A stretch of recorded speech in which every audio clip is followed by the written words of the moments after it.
Bom dia, boa tarde e boa noite. Hoje, 11 de junho de 2025, estamos iniciando o 30º Encontro Paulista de Gestão Documental e Acesso à Informação, Memória, Gestão e Inovação.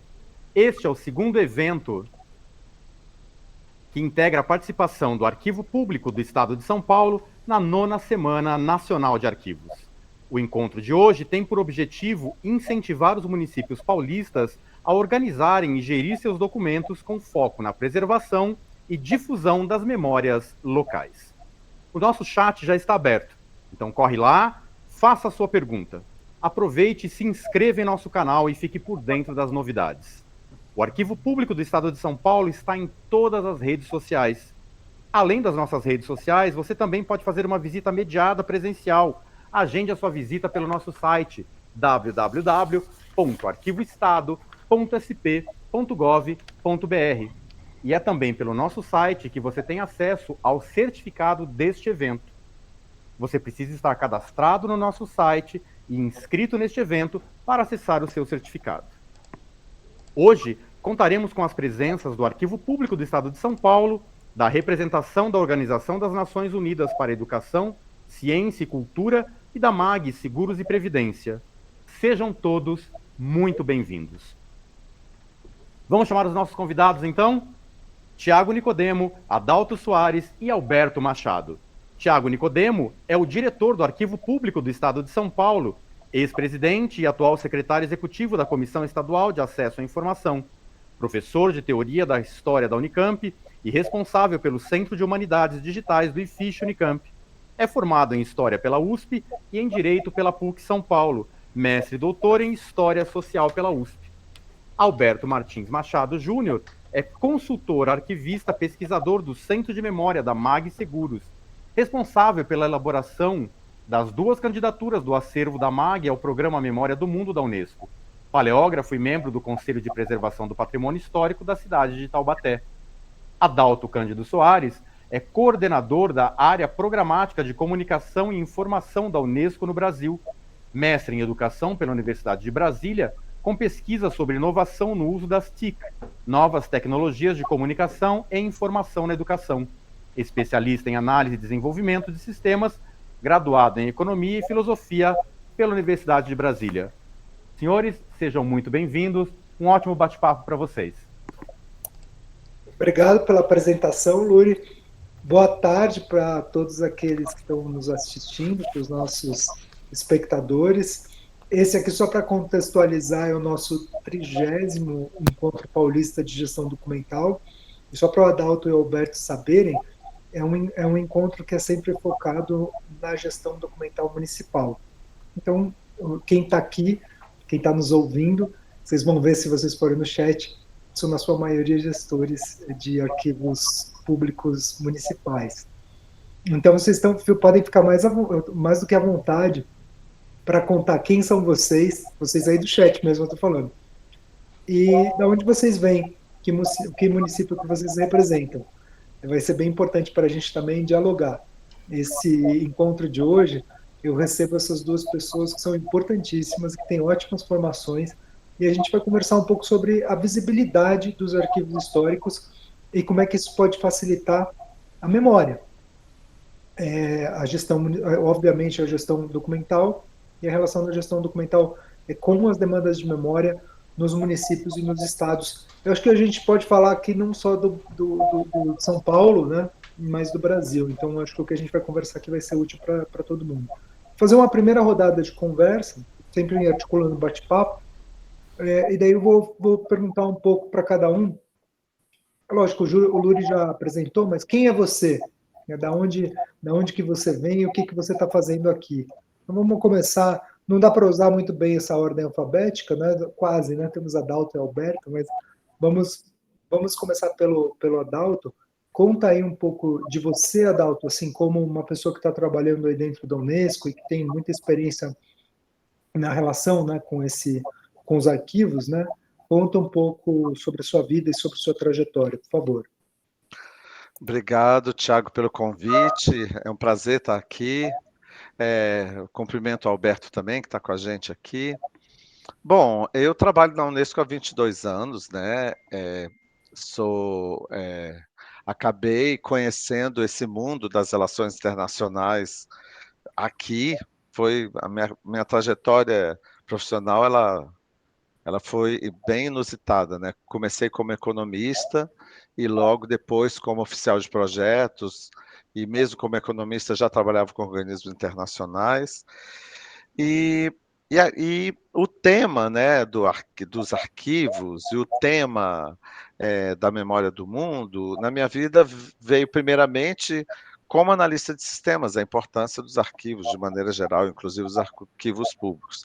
Depois com a LAI, né, com a Lei de Acesso à Informação, eu lembro que a gente fez um trabalho com o governo brasileiro buscando fazer um brainstorming do que existia no mundo de leis de acesso à informação, e a gente foi parar no Chile, com a equipe do CGU, para tentar identificar para fazer essa pesquisa, para nos orientar, né, para o Brasil se orientar como seria a lei do Brasil, a Lei de Acesso à Informação. E lá ficou evidente a centralidade, né, do arquivo, dos arquivos, né, na gestão. E depois da Lei de Acesso à Informações ficou evidente. E um pouco depois, com relação ao Programa Memória do Mundo, que valoriza o trabalho dos arquivistas e dos arquivos públicos, né? Então, a minha relação com esse tema, ela esteve sempre em função da minha atuação na área de tecnologia com a minha atuação como economista também, e aqui na Unesco, por conta do Memória do Mundo e de todo o trabalho que a gente desenvolve buscando fomentar junto aos países o acesso à informação. E para isso, os arquivos são fundamentais. Valeu, Adalto. E aí, Alberto, conta um pouco sobre você, né, sobre essa sua inserção como arquivista e como é que você veio parar aqui, né? Boa tarde, Tiago. Boa tarde, Adalto. Boa tarde, pessoal. Eu sou formado em arquivologia, né, pela UF há mais de 20 anos. Né? Eu comecei como responsável do Centro de Documentação da MAG Seguros, que na época tinha até outro nome, era Mão Geral.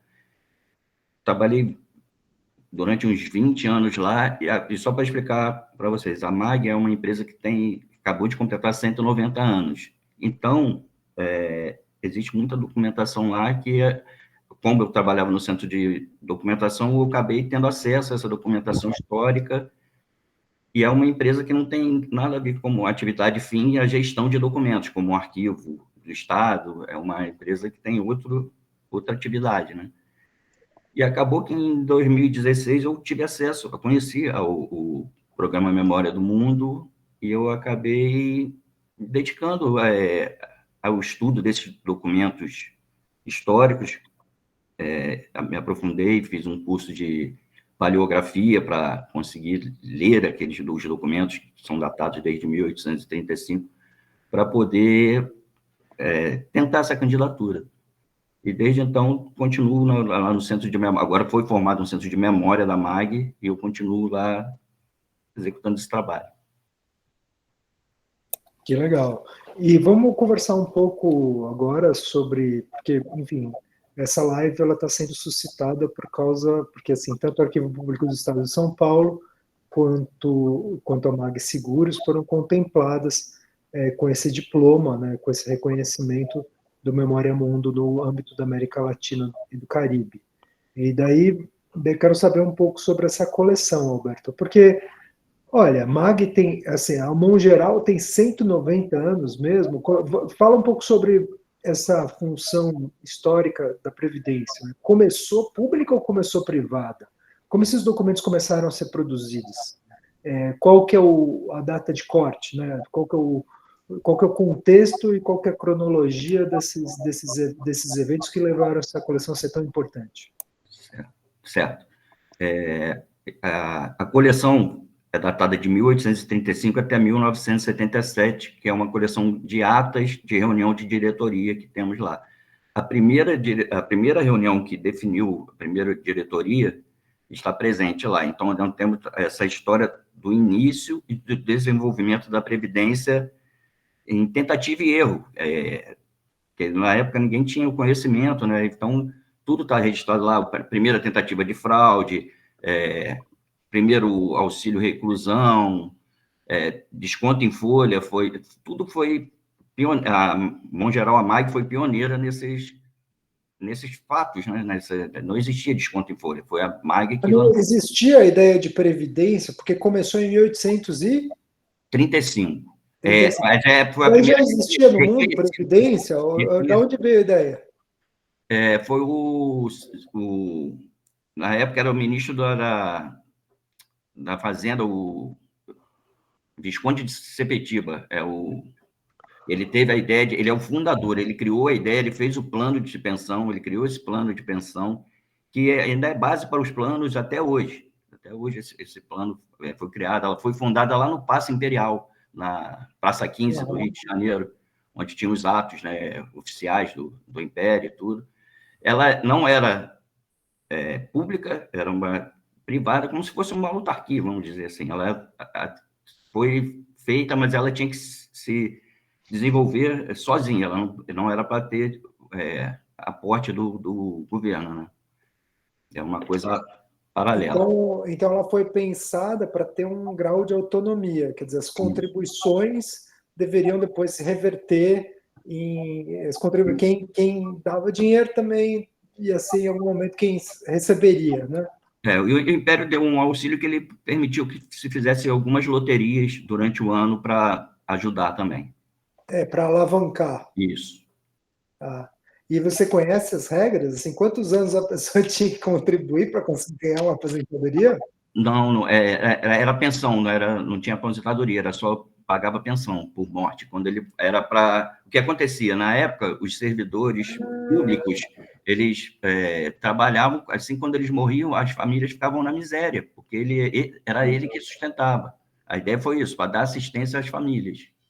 É mais quase um seguro de vida, assim, do que exatamente uma.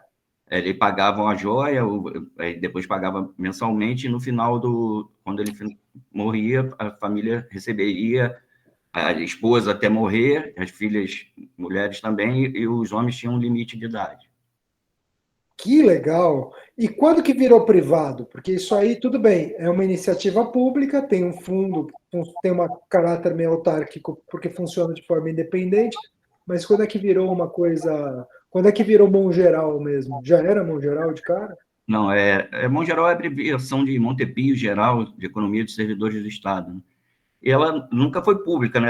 Depois ela passou a ser sem fins lucrativos, aí depois de um tempo ela virou sociedade anônima, há pouco tempo, mas ela era uma empresa que ela nunca foi pública, né?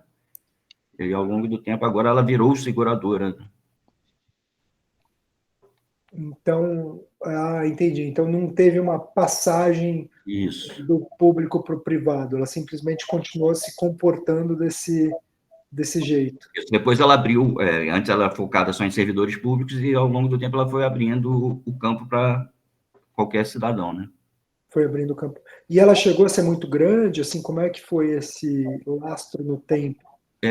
Por incrível que pareça, logo quando ela foi fundada, em 1835, ela teve o apoio da Secretaria de Fazenda e ela conseguiu já abrir para todo o país. Então, você já tem, em 1875, você usava a estrutura da fazenda para você... A Polis tem clientes do Brasil inteiro desde 1835. Caramba! Porque se não tivesse apoio, ela teria que ficar só no Rio de Janeiro, no Império ali, né? E no ápice, você faz ideia quantas pessoas lá estavam associadas, assim, no século XIX? Assim, como é que era a magnitude, né? 1.000, 2.000, 3.000? A primeira reunião só aconteceu depois que tivessem 100 associados. Então, foi em junho, ela abriu em janeiro, então nesse período tinha mais de 100 já. Acredito que no primeiro ano já tinha uns 700 associados e foi crescendo. E conta um pouco a dimensão aí, o que foi para o Memória Mundo, como é que a documentação histórica que vocês têm reflete essas funções que a gente está descrevendo aqui? O que é que sobrou, de fato, que foi o que ensejou esse pedido? Eu não entendi, repete. O que é a documentação, né? Porque a gente está falando da função, de como é que isso se colocava na história. Mas e a documentação concreta, ela é o quê? Ela reflete o que disso? Elas são todas as decisões da diretoria, tudo, as alterações de como estava se desenvolvendo a Previdência, são escritas ali. Todos os associados que entravam tinham o nome deles, a função deles como servidor, a família. Era uma ficha ou era um prontuário? Não, são atas manuscritas.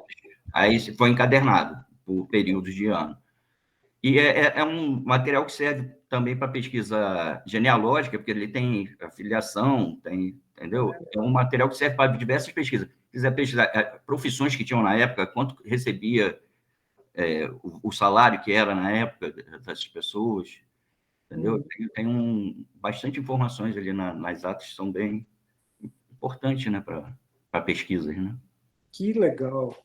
Bom, eu vou falar um pouco do nosso, né? O nosso é a documentação relativa ao Luiz Gama.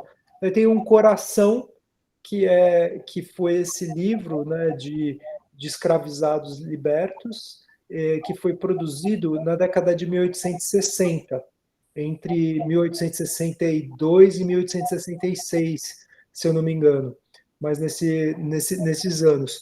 E o Luiz Gama, ele era escrivão da polícia, ou seja, amanuense. E ele registra a liberdade de 124 pessoas. Né? Tem uma desses registros de liberdade é um quantitativo de pessoas em lote.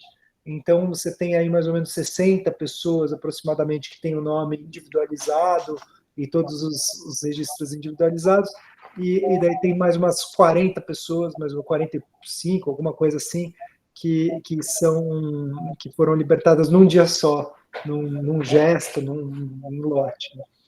E daí, junto com isso, tem outra documentação pulverizada que o Luiz Gama produziu ao longo da vida, principalmente artigos de jornal.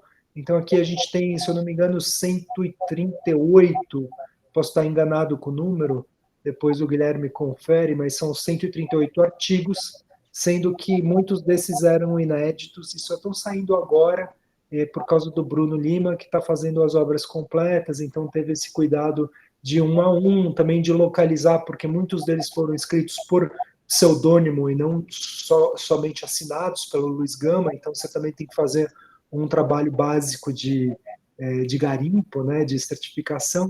E tem outras documentações pulverizadas do Luiz Gama, inclusive na parte que é do Tribunal de Justiça, a gente tem os processos que ele era o advogado, né, alguns desses processos de liberdade mesmo, né, de liberdade coletiva, mas ele, como pessoa, dá para dizer que ele foi um ex-escravo, ele foi escravizado, ele nasceu livre, foi escravizado aos 10 anos, e daí ele conseguiu a liberdade, foi para Santos, depois foi para São Paulo, e daí ele ficou nessas margens da Faculdade de Direito, do Largo São Francisco, e foi assim que ele aprendeu direito como autodidata e conseguiu esse primeiro emprego oficial na polícia.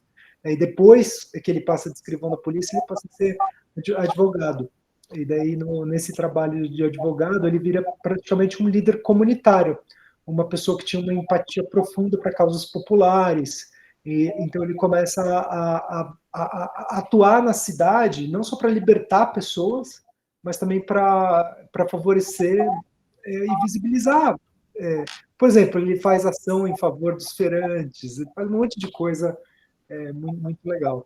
Então na hora de montar um argumento para dizer que esse é um patrimônio da humanidade, a gente olhou para essa presença pulverizada em vários gêneros documentais do Luiz Gama aqui. Mas depois eu falo um pouco mais sobre o contexto.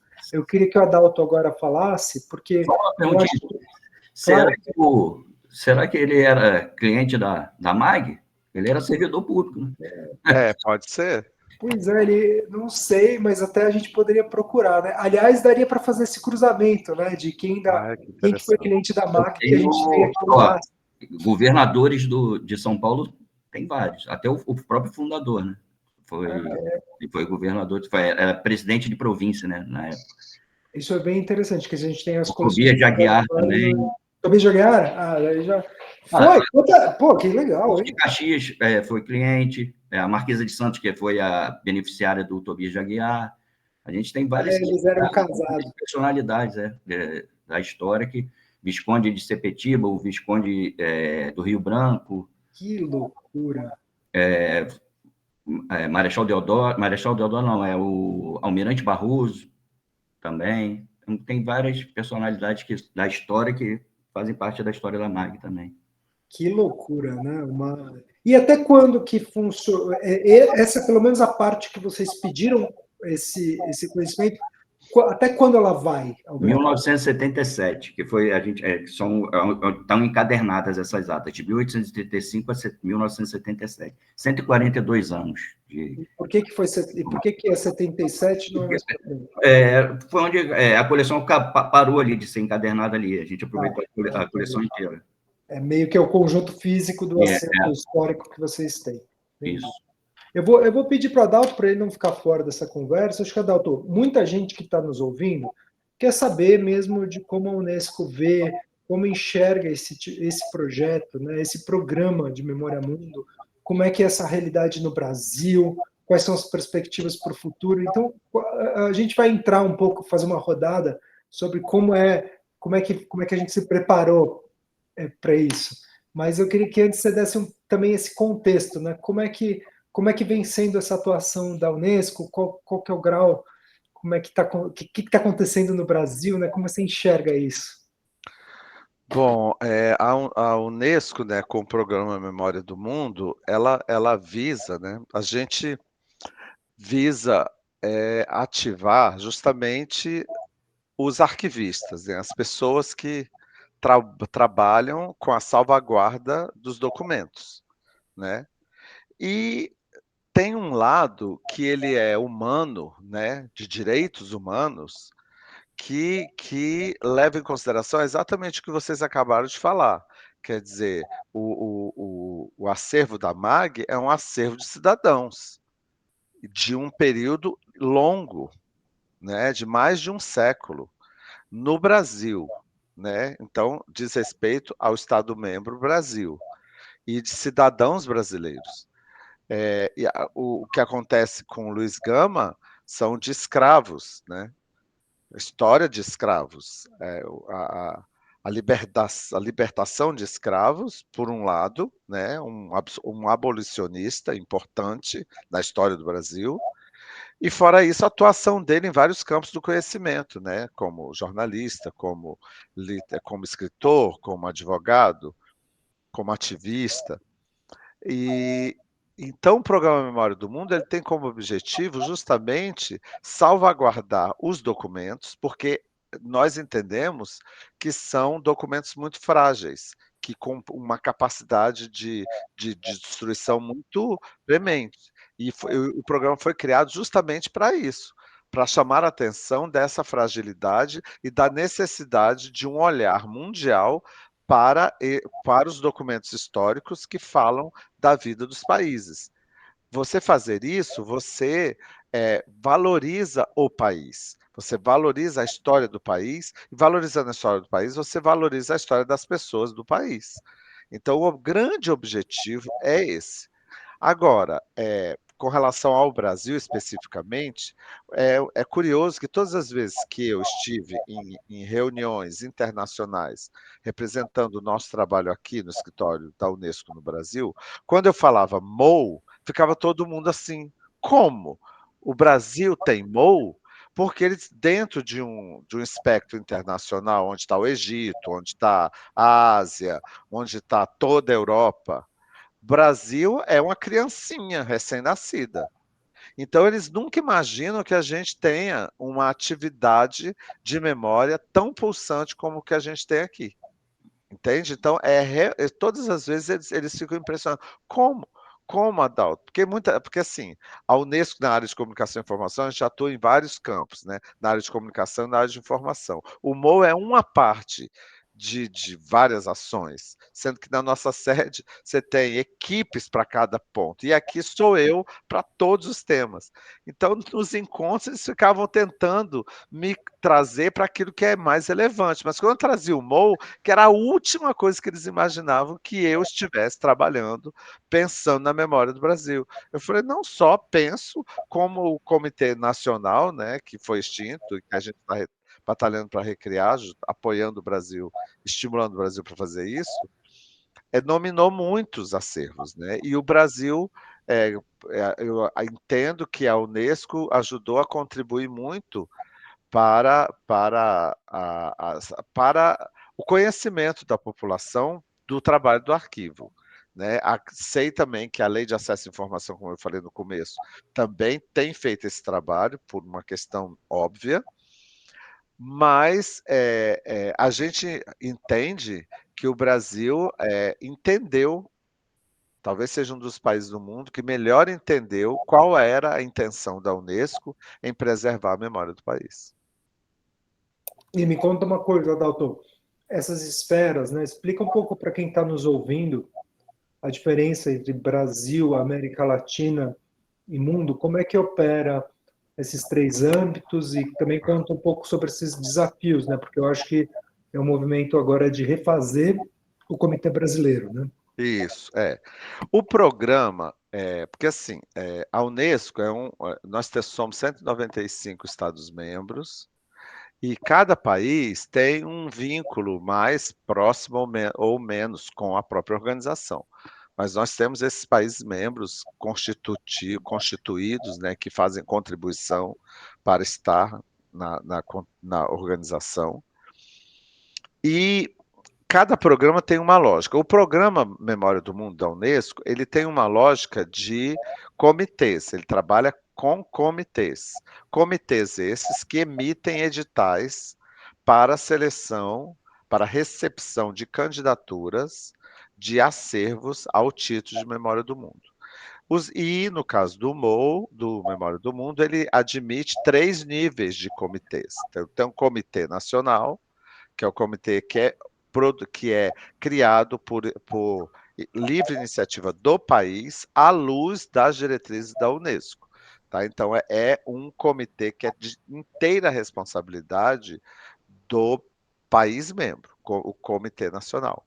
Então, ele estrutura o comitê com uma portaria, identificando quem seriam as pessoas que participarão, emitem um edital, recebem as candidaturas, julgam as candidaturas e dão a certificação do Comitê Nacional. O MOULAC já envolve todos os países membros da Unesco, da América Latina e Caribe. E tem na constituição do seu comitê alguns membros desses países, né? O Brasil sempre tem uma representatividade pelo tamanho da população, então a gente nunca está de fora de uma cadeira dentro do MOULAC. Isso é muito importante saber para os brasileiros saberem. E o Comitê Internacional é um comitê que tem o seu comitê lá vinculado à nossa Conferência Geral, né? E esse comitê, formado por especialistas do mundo, ele faz a apreciação das candidaturas que são feitas pelos países. Uhum. Todos eles têm datas para encaminhamento, né? Mas existe, eu sinto que do nível mais nacional para o nível internacional, que o nacional ele tem características em todos os comitês, eu percebo claramente que essa ênfase de direitos humanos é muito importante. Se a gente entra no site, né, da Unesco, em Paris, e vai atrás do Memória do Mundo, você tem muitos audiovisuais e que fala de grandes martírios das populações, grandes dificuldades das populações. É impressionante. Entendeu? E há sempre aquele risco, né, de questionamento de um país ou de outro sobre a forma como tudo isso é narrado, dependendo de quem conta a história. Né? Então, é evidente que as questões de violação de direitos humanos e as dificuldades maiores que os países viveram é pulsante, é vivo na cabeça das populações. Então a gente percebe que essa questão dos direitos humanos é algo que é transversal em praticamente todas as dominações, sobretudo no internacional. Claro que a gente leva em consideração também, a Unesco leva em consideração também todas as áreas do mandato, que envolvem as questões culturais, as questões da ciência, as questões da educação. Então, a Unesco ela também privilegia esse mandato. A Unesco é tida como agência intelectual da ONU, que por conta da educação em todos os seus níveis, desde a educação infantil até a universidade, os doutorados, mundo afora, e, e é muito importante, tudo isso acaba se espelhando nas escolhas pelos acervos que são nominados. Mas algo que é fundamental, que eu acho que é importante vocês saberem, é essa relevância, a escolha a escolha do patrimônio documental diz respeito à história do país membro. Aquilo que faz diferença, aquilo que precisa não ser esquecido, aquilo que precisa ser lembrado, aquilo que faz parte da memória da constituição dos países, da história dos países. E isso é uma forma de fazer com que os países se vejam, né, se reconheçam na sua própria, que os habitantes do país se reconheçam naquelas nominações, que aquelas nominações, que aquelas certificações que são dadas pelo Programa Memória do Mundo alcance o maior número de pessoas possível, interesse ao maior número de pessoas possíveis daquele país que ganhou a certificação.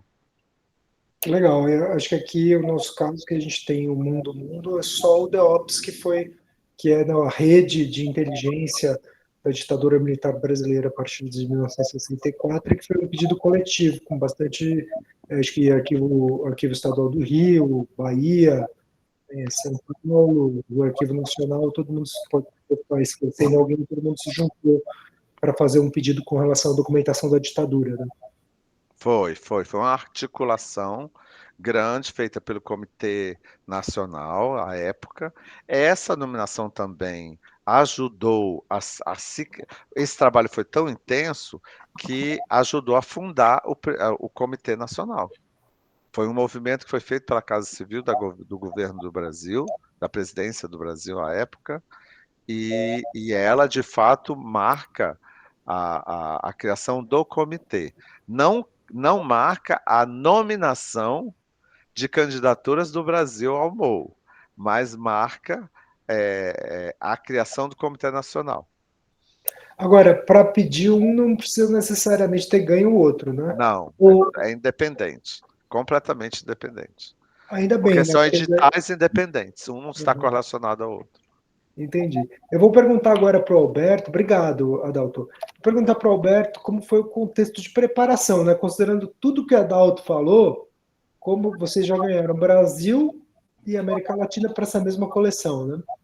E daí eu queria que você contasse um pouco como vocês se prepararam, como foi organizar o material, quais foram os passos que vocês deram para chegar nisso. Acho que muitos ouvintes estão aqui com as suas coleções na mão, mesmo a gente, depois que ganhou dessa, eu recebi meu telefonema, o meu telefone ficou tocando muito tempo, porque gestores de arquivo me perguntavam, falavam, olha, por favor, a gente quer muito sua ajuda para pedir não sei o quê. E daí ouvi de tudo, né? Foi maravilhoso. Mas conta como foi o contexto de preparação. O primeiro contato que eu tive com Memória do Mundo foi... teve uma oficina no Rio sobre Memória do Mundo em 2016, que ela ia abrir a candidatura, né, em 2016. Eu fui assistir. Foi no Capanema, Alberto? Acho que foi, sim. Gente, eu fui lá. Foi lá mesmo. Eu estava lá. Por acaso, reinaugurou agora, ele estava em obras. Foi no Capanema, a primeira capacitação. Foi em Deixa eu só 2015. falar um pouquinho sobre isso aí, já que estamos num bate-papo. A gente começou a perceber justamente isso, que havia necessidade de capacitações para as instituições, um pouco o que você está sentindo, Thiago, você ser instigado, já que você conseguiu, você é instigado a explicar como é que é. Né? Então, a gente começou a perceber que havia uma centralidade no Sudeste. E aí o Arquivo Nacional se aproximou da gente, do escritório. Foi uma fase que eu comecei a me aproximar do escritório. Houve um momento em que o comitê cresceu muito na articulação com a presidência e com o setor de cultura aqui no escritório. O setor de comunicação e informação entra um pouco depois, em 2008. Mas já essa discussão sobre os arquivos da ditadura estava bem pulsante. E a gente percebe que a gente começou a perceber que ao longo dos anos, isso 2016, aí 10 anos já de comitê, que só dava Rio-São Paulo, e muito Rio, até porque o comitê era sediado lá no Arquivo Nacional. E aí a ideia foi fazermos capacitações nos estados. A gente fez um grande planejamento, e eu acompanhei alguns deles. Eu fui para Aracaju, fui para o Rio, para assistir também, porque eu queria me interessar por o tema. A Unesco são tantos assuntos, esse era um deles que eu queria conhecer. E realmente foi muito importante, porque, olha só, um acervo como esse, que já tem 2 títulos, saiu de uma capacitação. Né? Vamos lá, continua, Alberto. Roberto, obrigado. Não, muito legal o que você está falando, Adalto, porque eu acho que é o que as pessoas estão. Quem está aqui ouvindo e tem alguma possibilidade, fumaça de Memória Mundo na mão, quer ouvir justamente isso. Aí teve essa capacitação, né, em 2016, sendo que ela estava muito próxima já do término da candidatura. Aí eu fiz a candidatura em 2016, mas não me dediquei, não tinha ainda um estudo em cima do acervo que eu pudesse fazer uma candidatura legal. Acabou que em 2016 não consegui. Mas aí eu já me preparei para 2017, para quando abrisse as inscrições, eu tive então um período legal de 1 ano aí para debruçar nessa candidatura e conseguimos, em 2017, o MOU Brasil. Né? Aí foi, de um tempo para cá, eu acabei pesquisando na América Latina, alguma coisa assim, que não tinha esse acervo, a data dele, não tinha material nenhum sobre previdência em nenhum desses países. E aí eu falei, vou tentar, não custa. Aí, novamente, debrucei na candidatura, é trabalhosa, você tem que fazer, são muitos pontos que você tem que explicar sobre o acervo, sobre a importância do acervo. Nesse caso, a importância regional, que não é só importante para o país, acaba sendo importante, né, para a região toda da América Latina. Então, é um pouquinho trabalhoso, mas nada assim que seja impossível. Se você identificar que tem um acervo que seja importante, e pode até aproveitar que as inscrições estão abertas para o MOULAC aí, né? Até agosto está aberta aí para candidatura. A gente vai fazer mais.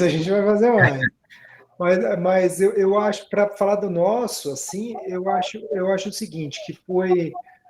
a gente tinha uma facilidade, que era a interlocução com um pesquisador que já estava levantando naquela circunstância os materiais, mas isso não é exatamente o imprescindível. Eu acho que os 2 pontos fundamentais você precisa de uma narrativa, você precisa justificar segundo esses parâmetros que o Adalto mesmo deu, né? Você precisa ter uma relevância para a humanidade. Mesmo que seja brasileiro, precisa ter uma relevância para a humanidade.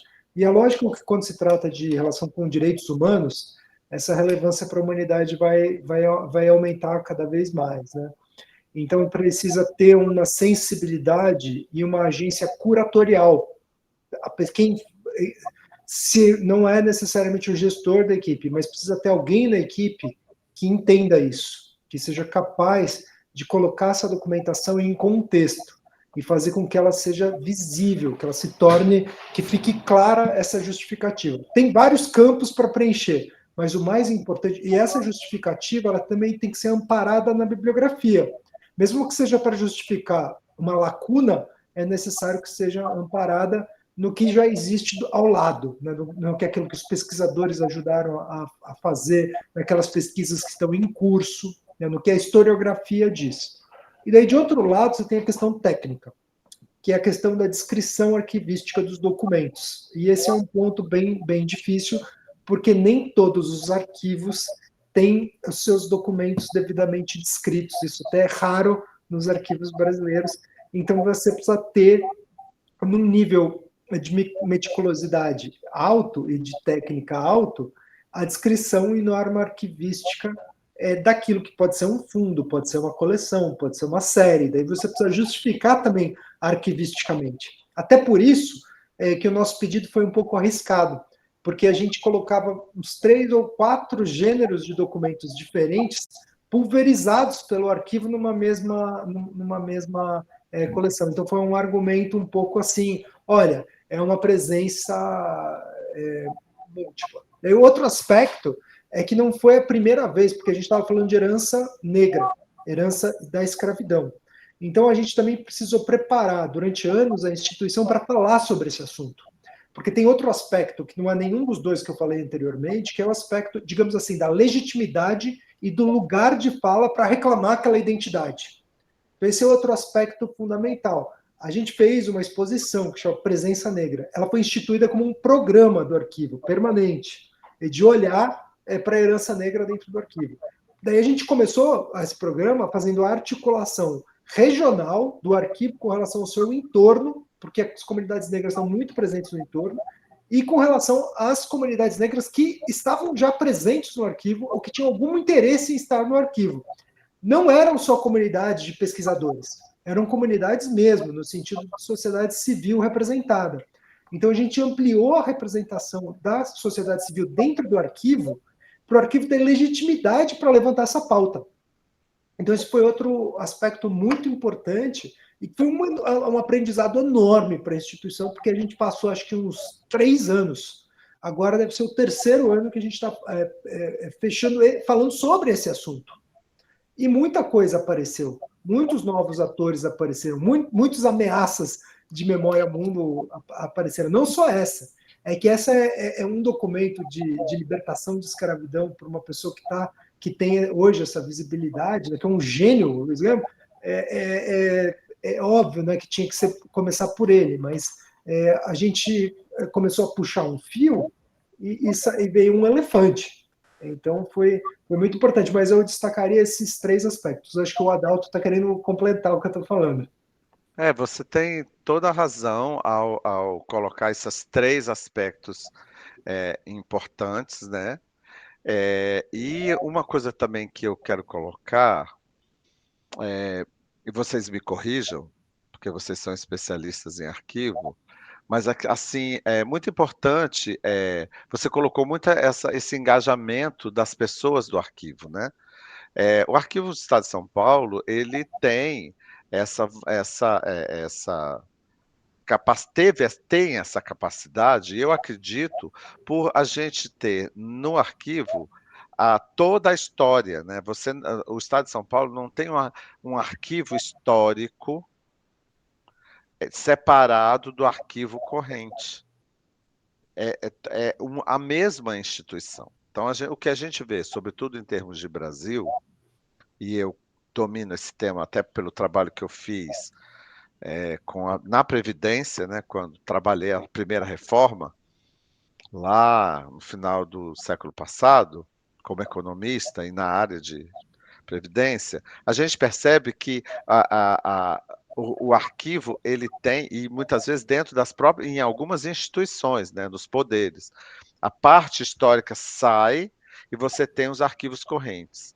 Então, para um programa como Memória do Mundo, isso aparece como algo, como um desafio, né? Então, é muito importante, depois da Lei de Acesso à Informação e do reforço que o programa Memória do Mundo e o sucesso que ele tem no Brasil, mostra que é muito importante essa inteireza da memória numa única instituição, para que você não tenha gestões diferenciadas, né? Normalmente a gente percebe que tem arquivos públicos históricos que estão debaixo da Secretaria de Cultura e o arquivo corrente debaixo da Secretaria de Planejamento, Secretaria de Fazenda, Secretaria de Administração, com formas de ver o acervo completamente diferentes, né? O acervo corrente hoje de um estado grande será histórico amanhã.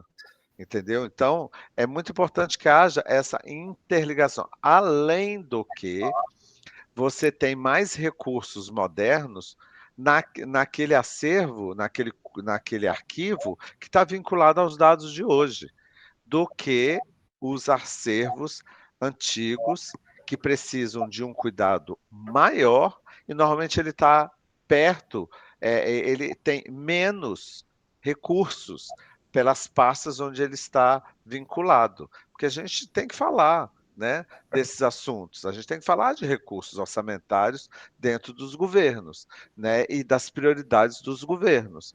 Se você tem um arquivo público vinculado às ações de agora, que envolvem folha de pagamento, que envolve a vida ativa dos funcionários públicos ou das políticas públicas de hoje, você tem toda a tecnologia para que as coisas aconteçam hoje com aqueles dados, com aqueles arquivos.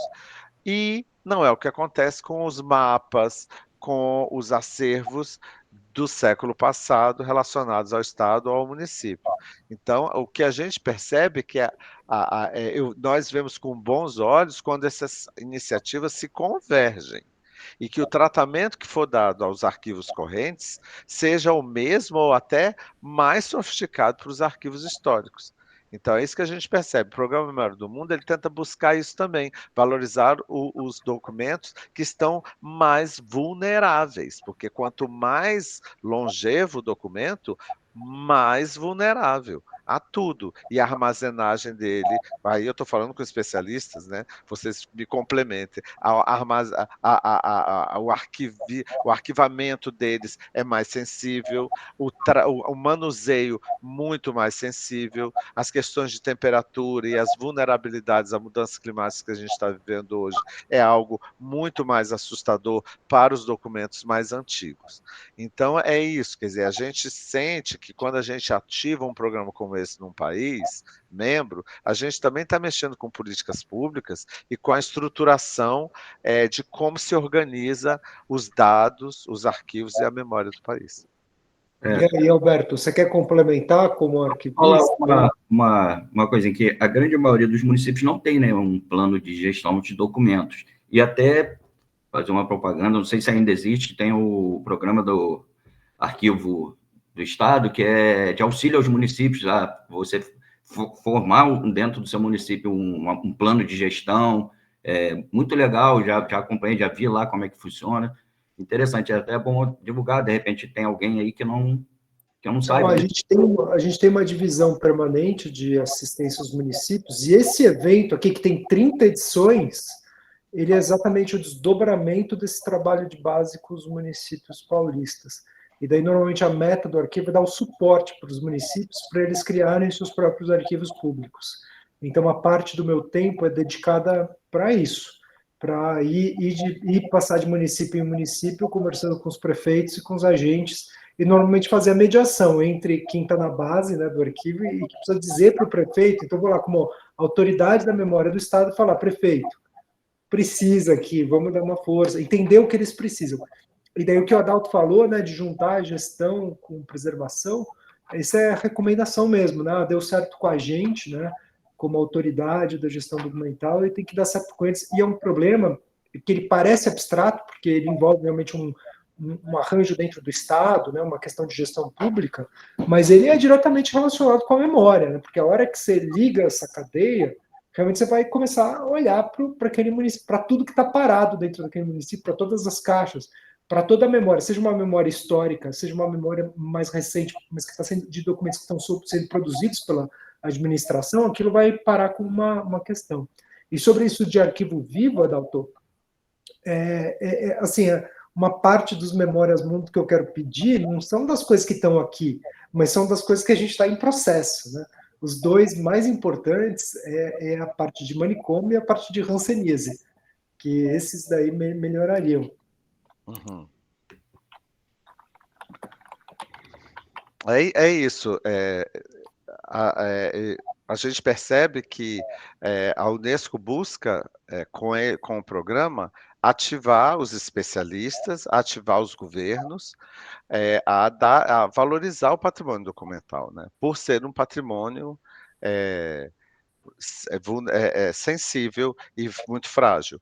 E outro apelo que eu tenho feito no Brasil, e estou batalhando muito para isso, é porque a gente tem pouquíssimos patrimônios do cinema, preservação audiovisual.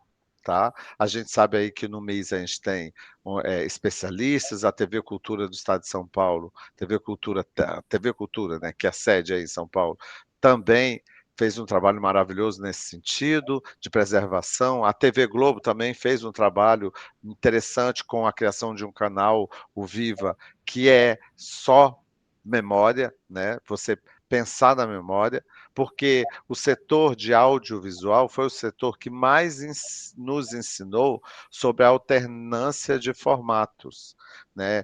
Ao longo da história do cinema, os formatos que foram utilizados para gravar, eles foram mudando.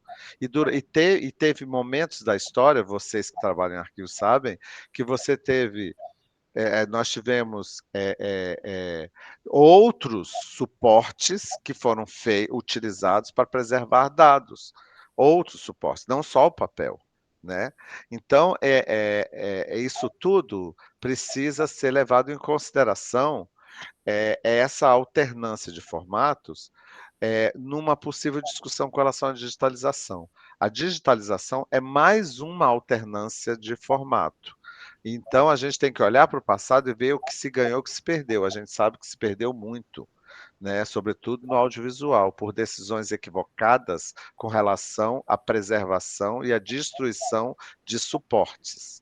Então, é muita atenção quando a gente fala com os arquivos com relação às transformações digitais e o devaneio de algumas pessoas que não entendem do tema de quererem destruir os acervos. Né? Claro que a gente está falando aqui com dois arquivos, dois representantes de arquivos que têm isso muito como um valor inquestionável, né? Até vocês receberam títulos por essa postura, por essa posição profissional e ideologia profissional, mas isso não é regra. Né? Então, assim, aqui em Brasília veio projetos de lei com possibilidades absurdas de destruição de acervos. Então, a gente tem que ficar sempre atento com esse tipo de pensamento equivocado. Esse é até um problema aqui jurídico, viu, Adalto? Que é a questão da gente, como é que você pode fazer um processo análogo à patrimonialização? Isso é uma questão importante para o Brasil, né? Quando você tem um patrimônio histórico que está em risco, você pode entrar num Conselho do Patrimônio, no Instituto Nacional do Patrimônio, e daí só suscitar que aquilo é um patrimônio nacional ou estadual já é suficiente para você travar aquele visibilizar para que não haja nenhuma mudança. Né? E daí não tem um instrumento análogo no Brasil por causa da estrutura da lei de arquivos. Então, o que acontece? Todo documento público, porque o arquivo ele regula a temporalidade, todo documento público ele não precisa ele dispensa, não existe nenhum precedente legal para você declarar de interesse público uma coisa que já é pública. Sim, óbvio. Então isso é um problema, porque muitas vezes esse instrumento ele seria útil. Quer dizer, eu gostaria de ter, ou num Conselho Estadual de Arquivos, que não existe, ou mesmo como autoridade arquivística de um Estado, a capacidade de, por meio de um parecer técnico, falar, olha, trava isso daqui, não pode. A gente, inclusive, está tendo problemas simultâneos com várias questões dessas, quer dizer, arquivos que estão em risco, que chegam ao meu conhecimento, que a gente monitora e que a gente gostaria de travar. Né? Travar a venda, travar o leilão, travar a transferência internacional, enfim, sensibilizar eventualmente famílias. O que existe é esse instrumento análogo, né, o que está regulamentado, isso muito bem regulamentado na lei, é quando se trata de acervos privados. Está bem regulamentado no âmbito nacional, porque daí você tem uma Câmara Técnica do CONARC, que é capaz de, depois de deliberar, mediante uma solicitação, uma provocação, é capaz de vamos dizer assim, e recomendar a relevância, a tornar aquela coleção, né, privada de interesse público. Então, uma declaração de interesse público. Essa declaração trava a transferência internacional, trava a fragmentação da coleção, trava um monte de coisa. Mas, mesmo assim, isso só acontece hoje por um decreto. Isso ainda está desatualizado na lei, salvo engano, que é para o ministro da Justiça, que era para quem o Arquivo Nacional não houve delegação para a nova ministra, se eu não me engano. Posso estar enganado. Talvez tenha havido mais recentemente. Mas, ainda assim, seria só um ato do presidente. Nos estados e nos municípios, você tem uma autonomia para a regulamentação disso. mas não está regulamentado, porque você não, a gente não necessariamente precisa tentar a Câmara Técnica do CONARC como um Estado, né, como um ente federativo. A gente pode simplesmente falar, olha, só que daí tem uma certa ação para tentar regulamentar isso, justamente para servir de instrumento. Mas aí, né, Adalto, o Memória Mundo já vai ajudar. Não sei se o Alberto quer, porque Alberto fala, complementa aí, porque eu estou vendo que você também está querendo falar.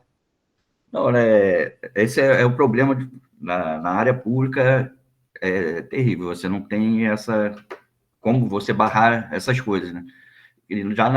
Como a MAG é um acervo privado, a gente nem buscou esse reconhecimento de interesse público, porque a nossa intenção é preservar e manter ele, preservar e dar acesso, foi o compromisso que a gente fez quando você pega o reconhecimento da Memória do Mundo, a gente fez esse compromisso de preservar e dar acesso. Imediatamente a gente digitalizou a coleção inteira para poder disponibilizar esse acesso. E está público o acesso, Alberto? Conta um pouco desse processo.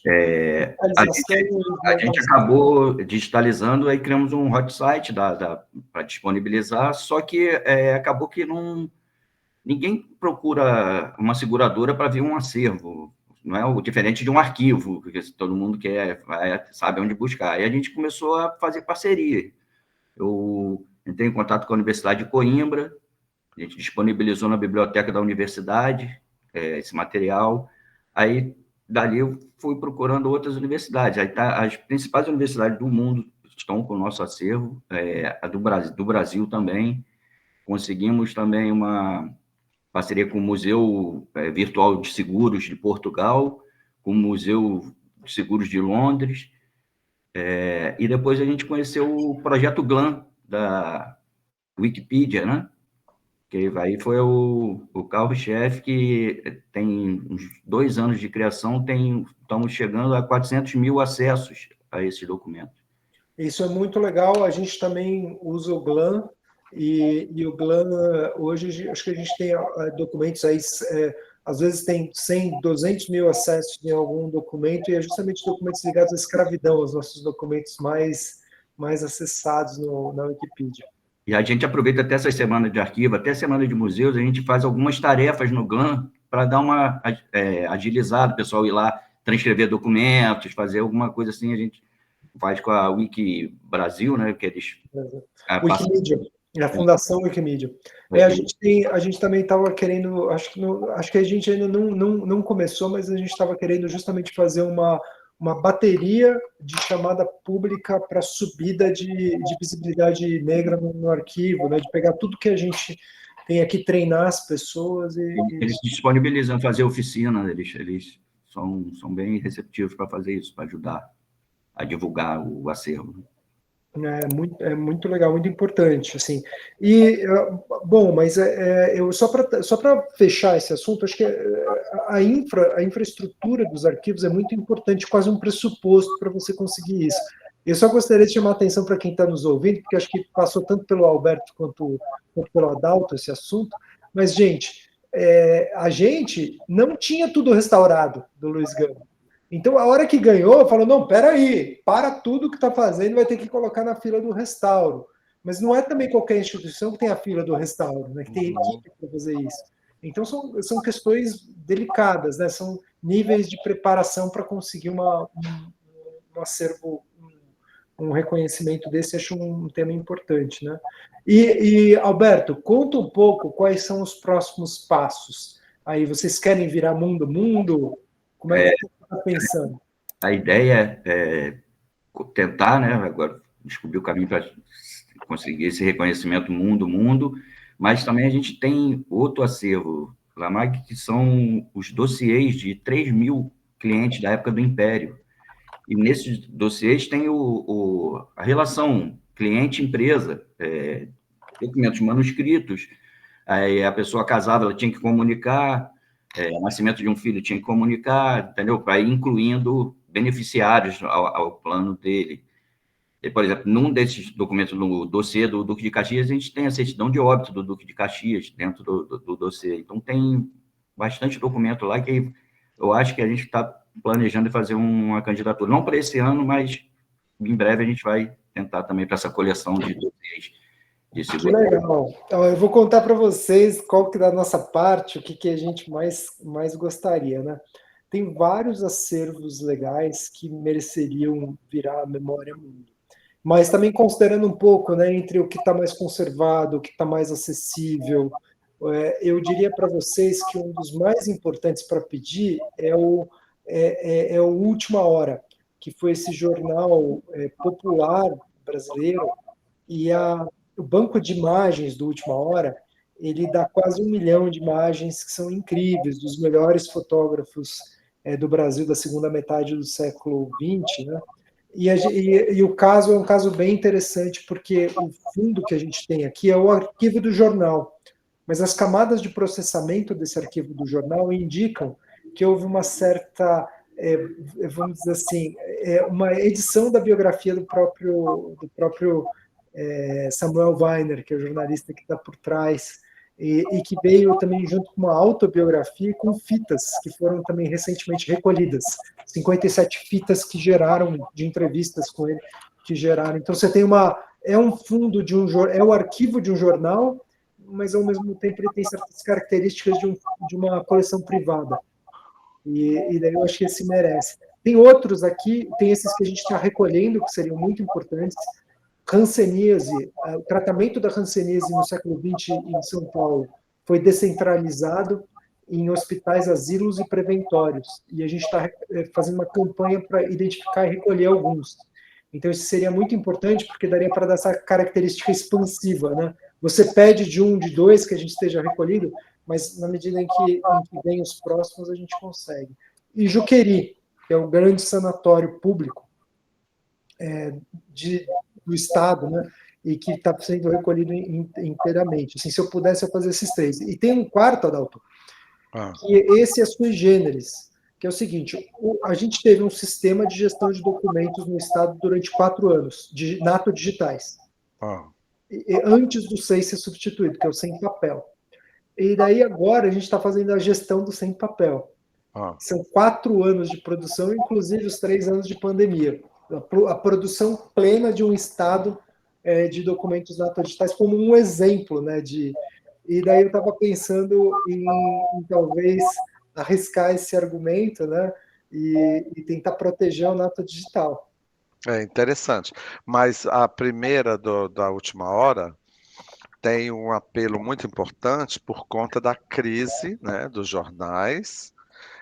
Na Unesco tem a área de comunicação e informação, sobretudo a área de comunicação, que trabalha exatamente esse assunto, né? A gente valoriza o jornalismo, né? E a gente está hoje enfrentando um problema grave econômico desse setor no mundo. Então, uma candidatura como essa seria, pelo menos a Unesco teria um olhar especial por conta de ser um setor que está em risco, né? Assim, o fechamento de jornais é algo que está, isso é inquestionável, né? E você ainda levantar os aspectos relacionados à fotografia e a importância, ainda por trás um nome tão importante como Weiner, eu acho que essa daí tem uma capacidade muito grande. As outras duas também, né? Porque estão muito focadas em direitos humanos. Mas os direitos humanos relacionados ao jornalismo, que é o que a gente trabalha aqui, é algo que, de fato, realmente está... É algo que é sensível para a organização. Aí tem uma coisa importante para quem nos ouve pensar, né? Porque muitas vezes algo que é super importante dentro de um Estado, ele pode não ser suscetível ao memória mundo, porque ele é serial ou orgânico, então ele é parecido com outros casos, o que torna uma candidatura coletiva mais forte, mas não é necessariamente uma documentação que ganha um caráter meio sui generis. Vou dar um exemplo.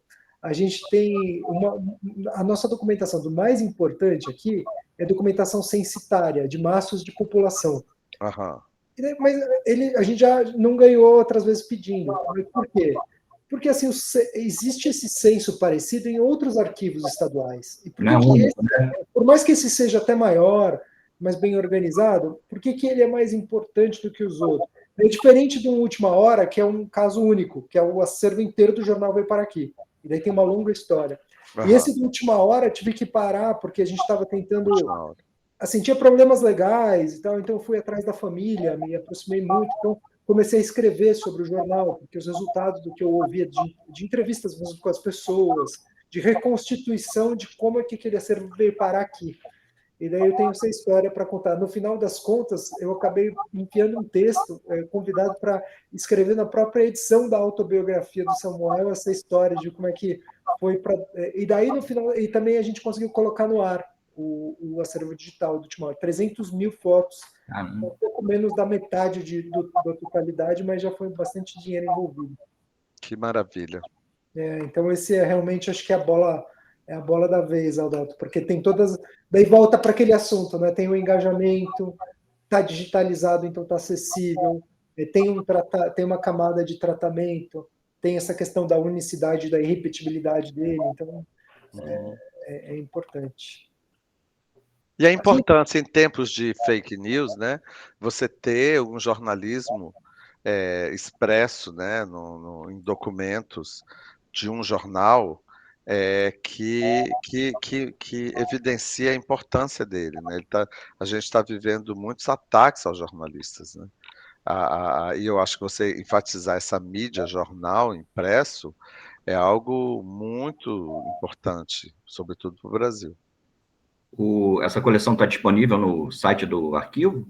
A gente colocou no Atom, que faz parte do nosso projeto, né, de migrar, porque a gente tinha muitas bases, ainda tem, né, muitas bases que são...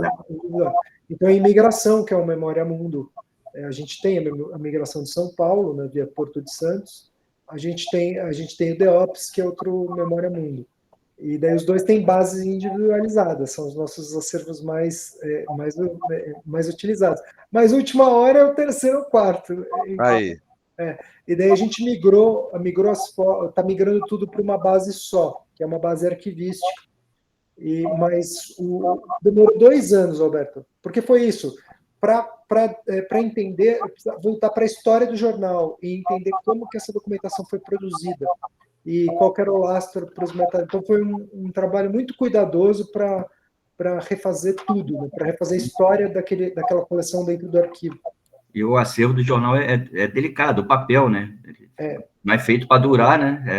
Então, quem mas o acervo não é o acervo jornalístico, é o arquivo do jornal. Arquivo só.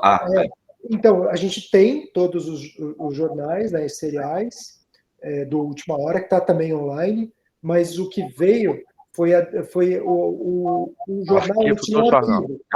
Entendi. E daí o arquivo ele era basicamente dividido em 3 partes. Dossiês para manter a informação quente, né? Então, morreu a Elizabeth, né? Tem lá um dossiê com tudo que... E desse dossiê você tem fichas. Isso não veio.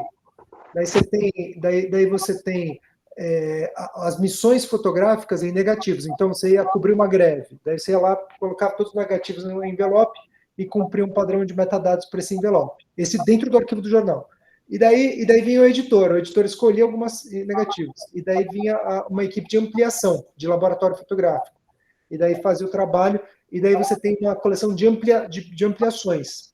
Essas ampliações, você tem as marcações, porque recorte, ampliação e tal, para publicação. Então, tem uma interface entre aquelas fotos e o processo de edição do jornal. Então, você tem fotos até que não foram publicadas, né? A maior parte não foi publicada. E isso criou, porque como o Samuel Weiner, o que acontece? O jornal é um jornal que revolucionou na identidade gráfica, e no uso de imagem, e no uso de temas populares. Então, ele pagava muito bem os fotógrafos e investiu em foto colorida. Então, a quantidade de fotos ela é desproporcional para a idade do jornal. Então, você tem foto do Pelé, tem 1000 fotos do Pelé. Você tem o Pelé pelado no vestiário, tem Pelé... qualquer personalidade da cultura brasileira. Sabe como começou essa história? Eu fui numa exposição do Moreira Salles, quando eu tinha acabado de virar diretor aqui, e era da Carolina Maria de Jesus. Eu falei, sabe o que é basicamente a exposição? É 90 fotos da coleção do arquivo da Última Hora. Não dá, né? Enfim, vamos fazer o nosso, né? Pelo amor de Deus, né? Então é isso. Maravilha, que lindo, que ótimo. É. Vai dar tudo certo. Mas essa luta aí, gente. Se vocês vão fazer considerações finais para poder Vamos. fechar o evento, então acho que Adalto, vamos começar pelo Adalto aí. Olha, eu quero agradecer enormemente o convite. Eu não sabia dessa série de lives que vocês produzem, desse suporte aos arquivos dos municípios. Eu acho muito, muito importante. Eu sabia, sim, que o Arquivo do Estado de São Paulo tinha esse cuidado com os municípios e com os arquivos municipais, mas que não tinha esse acordo, essa comunicação viva e a transmissão, né? Que é muito importante. O Estado de São Paulo é imenso. Então, quero parabenizar vocês por essa iniciativa. Esse bate-papo foi incrível, porque quando a gente conversa, a gente começa a lembrar de coisas que precisam ser ditas, né? A gente acaba lembrando de pontos sensíveis e que estão aí no entorno dos problemas dos arquivos, né? Não é simples trabalhar o tema do arquivismo no Brasil, mas eu sinto que a Unesco está conseguindo ajudar um pouquinho com o Programa Memória do Mundo e estou às ordens para outros bate-papos, contem comigo. Não, vamos te chamar, e olha, o pessoal dos arquivos estaduais também me pediu uma reunião com vocês. Então assim, a gente vai ter, se vocês concordarem, a gente vai ter que aprimorar o evento e para dar, acho que como um primeiro esboço, um primeiro empurrão para dar esse suporte que o Adalto mencionou, né? Que eu acho que é um novo momento de dar um suporte. Alberto. Eu queria agradecer a oportunidade, né, de participar do encontro, agradecer o Adalto, te agradecer, Thiago, agradecer o pessoal que está aí assistindo e estou disponível para o que for preciso aí para ajudar, para parcerias, estamos disponível. Quem quiser conhecer o material da MAG, só pesquisar no Google, Atas Históricas, MAG Seguros, que vai apontar para algum lugar, ou biblioteca da Universidade de Coimbra, ou o site da própria MAG. Então, fica à vontade para pesquisar lá e explorar a documentação. Eu vou pesquisar, que eu achei sensacional. Estou interessadíssimo em conhecer mais. Mas só antes de vocês saírem, só avisar as pessoas que estão aqui e que nos acompanharam até agora, além de agradecer, pedir desculpa, porque a gente enfrentou uma instabilidade da rede no nosso auditório nos primeiros 20, 30 minutos de evento. E isso prejudicou, não caiu tanto os nossos espectadores, mas prejudicou porque ficou travado. Daí só dar um recado para vocês, que assim que terminar o evento, a gente vai subir esse vídeo na sua integralidade, sem interrupções, porque foi esse vídeo gravado, eu, Adalto e Alberto, a gente estava conversando aqui sem problemas. Então, se você perdeu alguma parte, é só recuperar depois que o vídeo for para o ar. Assim que terminar essa chamada, você vai conseguir recuperar, então não fique triste. Só que a gente não vai conseguir responder perguntas, porque isso acabou atrapalhando o próprio fluxo né, de quem estava assistindo. Agora, também agradecer vocês dois demais, pedir, enfim, que vocês estejam disponíveis para a próxima, acho que é uma parceria aí longa que a gente vai ter. Adorei conhecer o trabalho da MAG e conviver com vocês, e você está de parabéns pelo trabalho que você está fazendo lá, Alberto. E Adalto, nem preciso te dizer, né, você está mais tempo do que eu nesse ramo, então obrigado pelo apoio que você deu para a gente agora, mas obrigado pelo apoio que você vem dando para os arquivos, né? Você teve uma sensibilidade para perceber os problemas, os desafios do campo, e teve a sensibilidade de entender que a instituição que você está aí, que você trabalha, que você representa de alguma forma, é uma instituição que pode ajudar muito, né? A memória no Brasil, a gestão documental no Brasil. Então, parabéns pela forma sensível e genuinamente interessada com que você vem trabalhando esse tema já faz muitos anos. Obrigado, de verdade. E não só em meu nome, mas em nome da comunidade. E vamos lá, só vou agradecer, já que estamos em agradecimentos, vou agradecer aqui também os profissionais das equipes e os setores que estiveram envolvidos nesse evento, né, em especial a coordenadoria de difusão de acervos, o Guilherme, que andou rebolando aí por causa da banda de rede que ficou ruim, né? Aos nossos telespectadores, e também dizer o seguinte, que a gente está chegando ao final desse evento de hoje, né, do dia 11, mas que no dia 12 a gente vai ter ainda eventos muito legais para vocês acompanharem, especialmente um evento que é Estratégias de Capacitação e Gestão Documental para o Município no projeto do SEI Cidades, e as implicações das mudanças climáticas e os desafios para a gestão, dos municípios. Né? Ainda duas palestras que estão invocando, aí preocupadas com municípios, uma sobre SEI e gestão documental digital, outra sobre o impacto das mudanças climáticas e o desafio para os acervos municipais, e os horários desses eventos são, né, 2 da tarde do dia 12, e a outra às 10 da manhã do dia 12 de amanhã. Então, são duas palestras, a de manhã, 10 da manhã, sobre SEI, gestão documental municipal, e a das 2 da tarde sobre acervos, gestão documental municipal frente às mudanças climáticas. É isso, gente. Obrigado e até amanhã, né?